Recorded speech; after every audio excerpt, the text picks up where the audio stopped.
Hello दोस्तों, आपका अपने YouTube चैनल लक्ष्य 5G में स्वागत है। आज फिर से एक बार हम लोग प्रतिशत का सवाल पढ़ने जा रहे हैं और आज पढ़ने जा रहे हैं मूल्य में कमी होने से अधिक वस्तु खरीदना या मूल्य में जब अधिक वस्तु वृद्धि हो जाता है तो कम वस्तु खरीदना। इस पर क्वेश्चन पढ़ने जा रहे हैं। तो क्वेश्चन पहला है कि चावल के मूल्य में 20% की कमी होने से एक व्यक्ति 77 रुपया में 3.5 kg अधिक चावल खरीद सकता है, तो चावल का घटा हुआ मूल्य ज्ञात करें।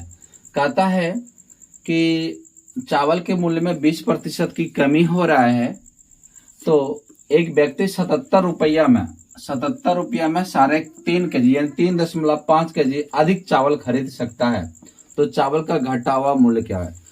कहता है चावल का घटा हुआ मूल्य ज्ञात करें या बढ़ा हुआ। बनाने का तरीका एक ही है।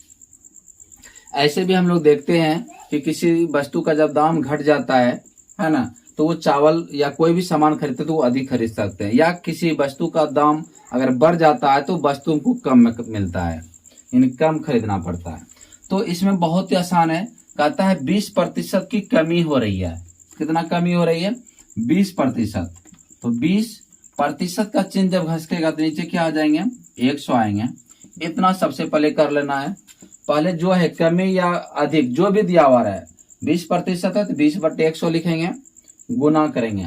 अब कहता है 77 रुपया, ध्यान दीजिएगा 77 रुपया में 3.5 kg अधिक मिलता है, तो जितना रुपया ऊपर है ऊपर लिख लेंगे 77 रुपया और 3.5 नीचे लिख लेंगे।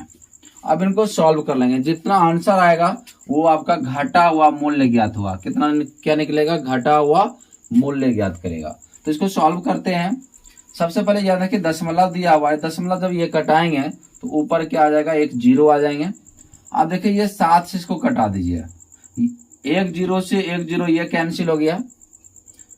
अब देखिए 1 0 से 1 0 ये भी कैंसिल हो गया।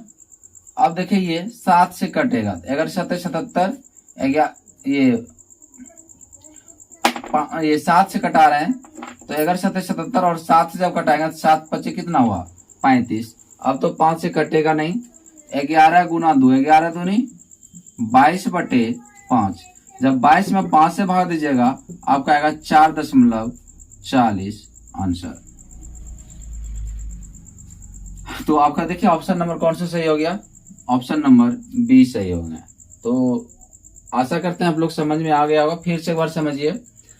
तो जब कमी या वृद्धि दिया हुआ रहेगा 20% है तो 20/% का चिन्ह घस करें तो 100, और जितना रुपया दिया हुआ रहेगा उसको ऊपर लिखेंगे और अधिक या कमी जो भी रहेगा उसको नीचे लिखेंगे और इसको सॉल्व कर लेंगे।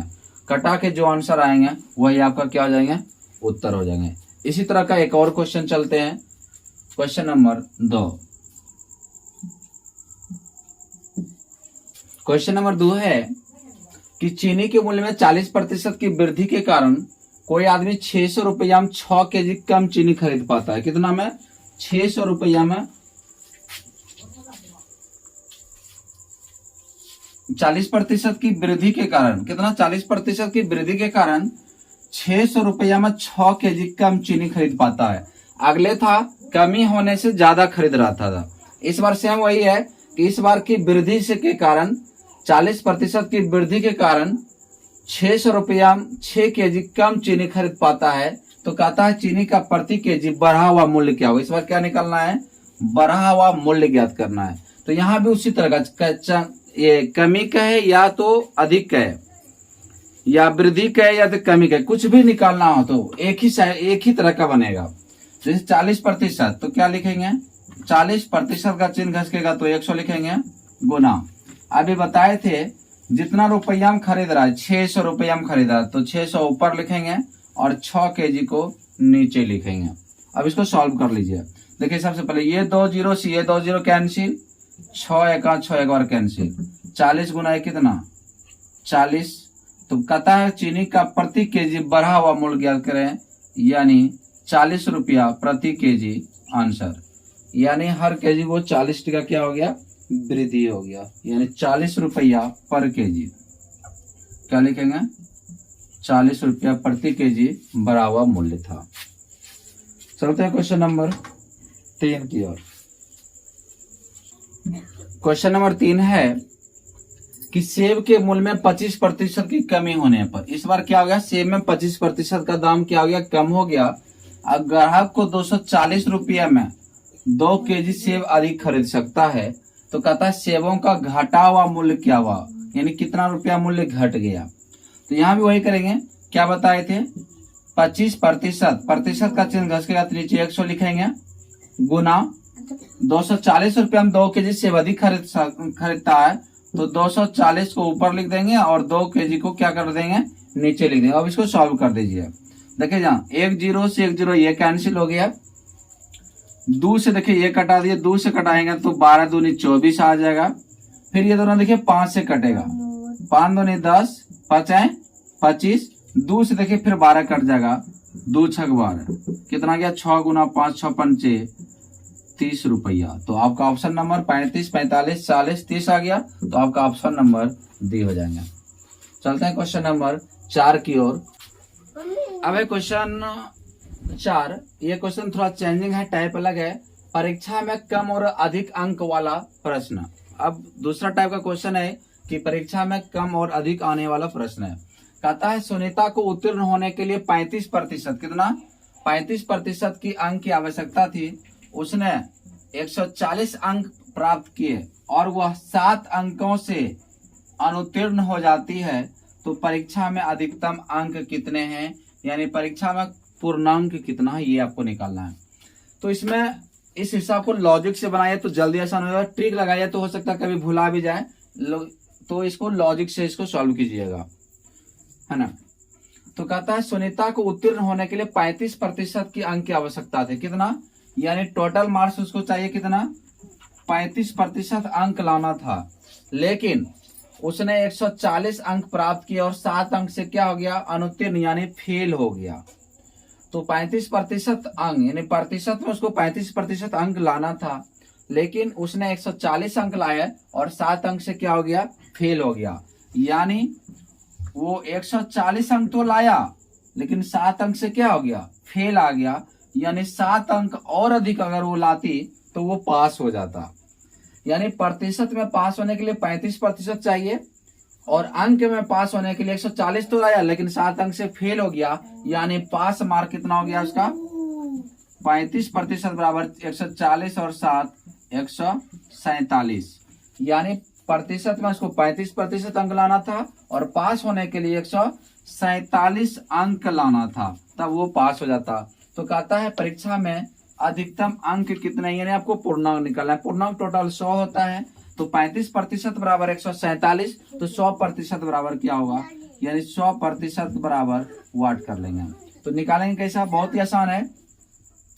147 को ऊपर लिखेंगे, 35 को नीचे लिख देंगे और 100 पर चलेंगे तो 100 से क्या कर देंगे, इसको गुना कर देंगे।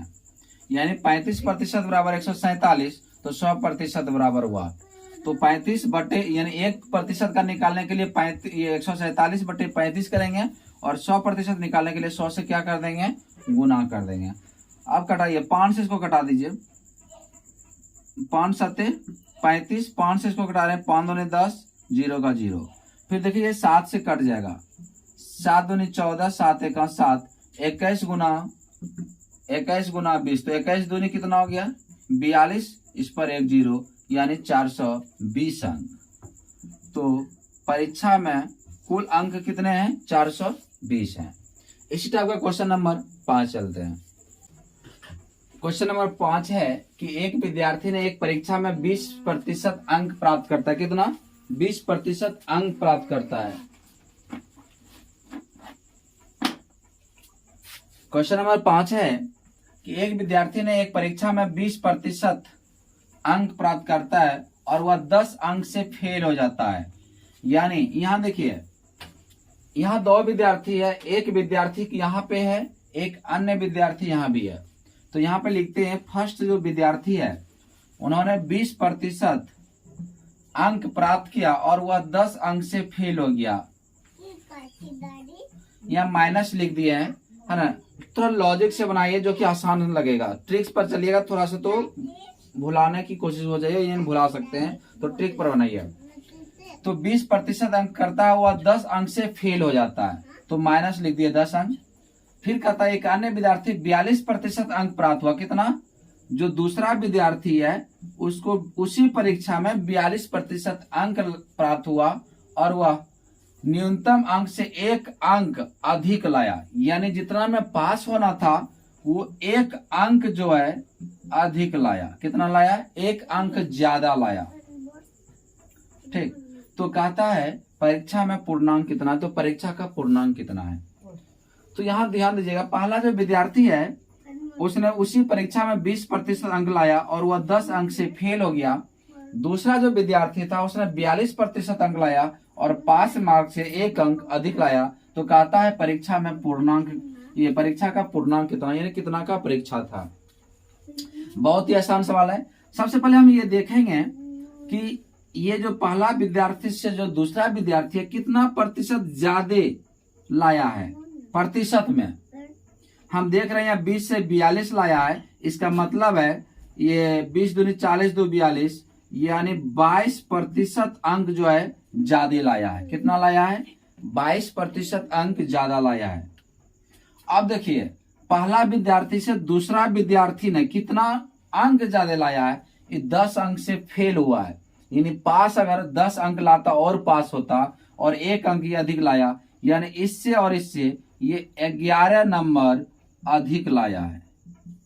यानी पहला विद्यार्थी से जो दूसरा विद्यार्थी जो अंक लाया है वो 11 अंक ज्यादा लाया है, यानी 22% बराबर 11। तो कहता है 100%, पूर्णांक निकालना तो हमेशा 100 पर चलेंगे।